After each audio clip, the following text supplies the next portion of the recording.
মা আমার এখানে ব্যথা করে, ও তো মুখ দিয়ে কত বলতে পারে না। আমি তো নিজে ত্যাক্ত হয়ে যাই, আমাদের তো সে ত্যাক্ত হয় বেশি। ও তো বলতে পারে না, দেখেন ও কি অবস্থা করে, এ রোগ নিয়ে যে যন্ত্রণা করে। আমি তো মা বলতে পারি, আর তো কেউ বলতে পারে না। এখন এই যে কোনো খাওয়া দাওয়া নাই, নিজের দম ফালাইতে অনেক কষ্ট হয়।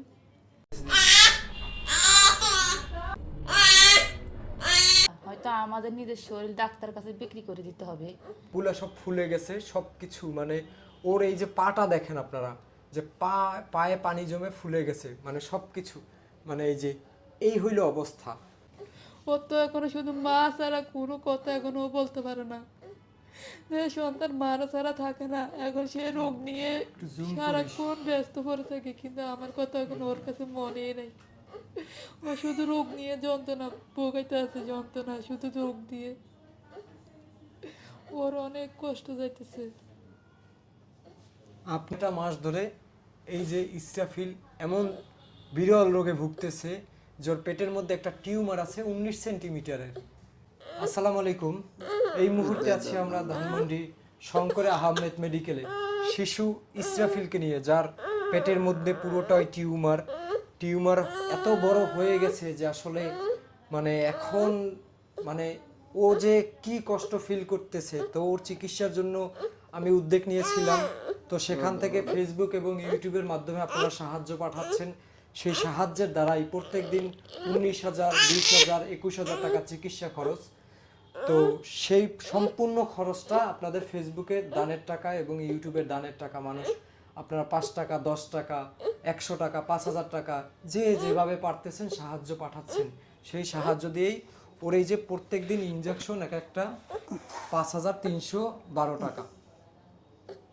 ইসরাফিলের বাবা ফারজানা নামে এক প্রবাসী আপু, আপনার ইসরাফিলের চিকিৎসা, এই যে ইনজেকশন আপনি কিনতে পারেন না, ঠিক আছে, আপনার তো কোনো মানে চিকিৎসা চালানোর মতো সামর্থ্য নাই, তো ফারজানা আপু আপনার বাচ্চার জন্য 56,486 টাকা না জানি 46 পয়সা আসলে আমার লেখা আছে, উনি এই পরিমাণে সাহায্য আপনার বাচ্চার জন্য পাঠাইছি, টাকাটা গোনা আছে।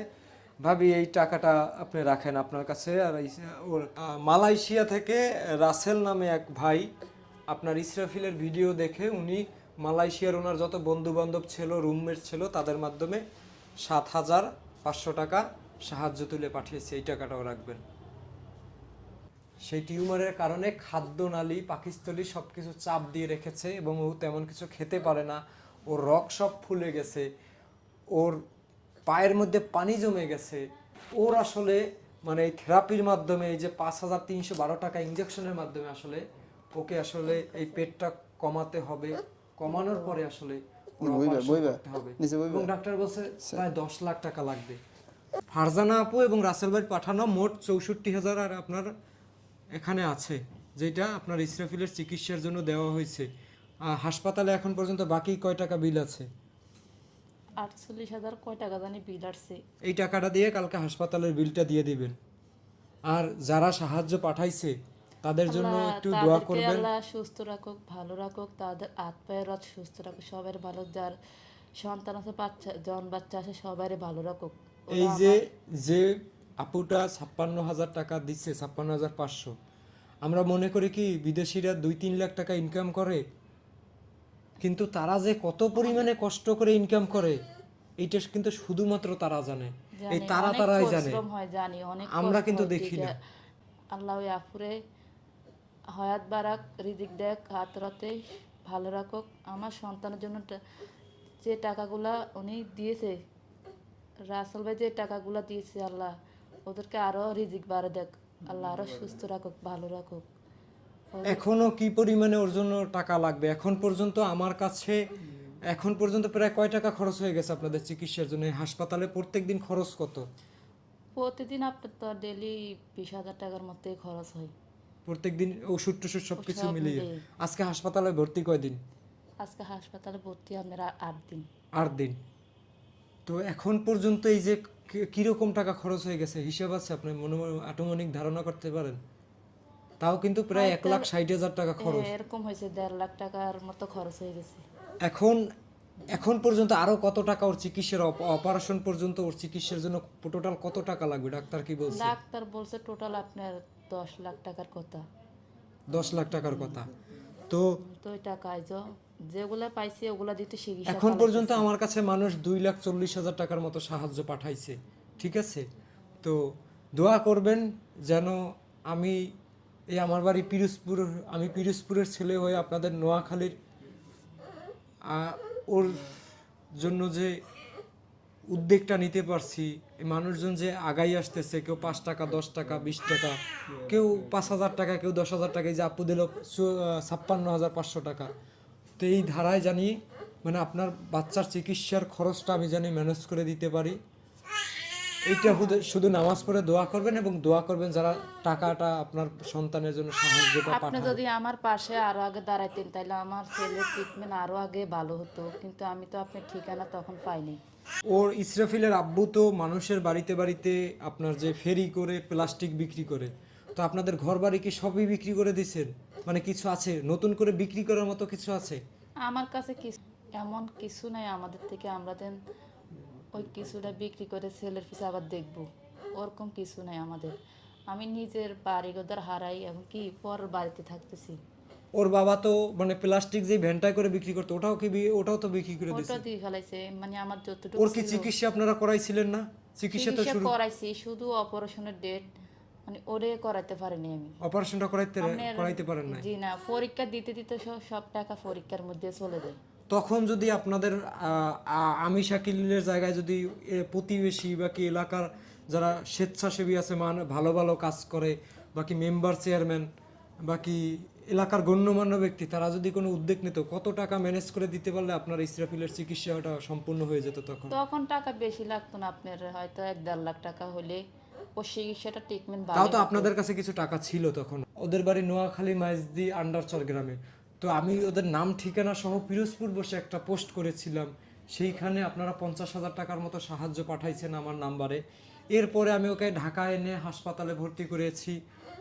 আমার আসলে মাথার মধ্যে একটা জিনিস ঘুরতেছে যে আসলে এই বাচ্চাটা তো নিষ্পাপ, মানে শিশু হলো পবিত্র, মানে ও তো কোনো পাপ করতে পারে না, কোনো ভুল করতে পারে না। আল্লাহ ওকে একটা রোগ দিয়েছে, কিন্তু আমাদের ঘরেও তো সবার সন্তান আছে। প্রতিবেশী হিসেবে আমাদের একটু দায়িত্ব ছিল। আমরা যদি মানে এই উদ্যোগটা যদি আরো আগে নেওয়া যেত, মানে ইসরাফিলের এই যে অনিশ্চিত জীবনের নিয়ে মানে হাসপাতালে জীবনযাপন করতে হতো না। দেখছেন যে পেটটা যদি ভাস্ট হয়ে যায় তাহলে একটা দুর্ঘটনা হয়ে যাবে, এরকম একটা অবস্থায় মা বাবা এত দিন কান্নাকাটি করে, এত দিন মানে কোলে নিয়ে বসে থাকতে হয়। তো মানুষ হিসাবে এই যে বাচ্চাটা, ওর যে এই খারাপ অবস্থা, টিউমার ফেটে যাওয়ার মতো অবস্থা, তো ও মানে টিউমার ফেটে, এই যে আপনারা যদি সাহায্য না করতেন, এই যে ফারজানা আপু, রাসেল ভাই, এর আগে এনামুল ভাই 40,000 টাকা সাহায্য পাঠাইছে ইনজেকশন কেনার জন্য। তো এই যদি মানুষগুলো যদি এগিয়ে না আসতো, আর যদি আল্লাহ যদি আমাকে ওইখানে হুকুম না করতো, যদি না পাঠাইতো, তাহলে এই বাচ্চাটা উপরে গিয়ে কি বলতো?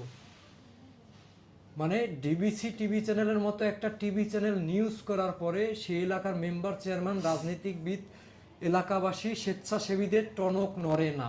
আজকে আল্লাহ যদি হুকুম করে আমাকে না পাঠাইতো, বাকি আমার জায়গায় আরেকজনকে যদি না পাঠাইতো এই দূর থেকে, তাহলে এই বাচ্চাটা আপনাদের কাছে যদি ভিডিওটা না পৌঁছিত, আপনারা যদি সাহায্য না করতেন, তাহলে ওর চিকিৎসাটা তো হতো না।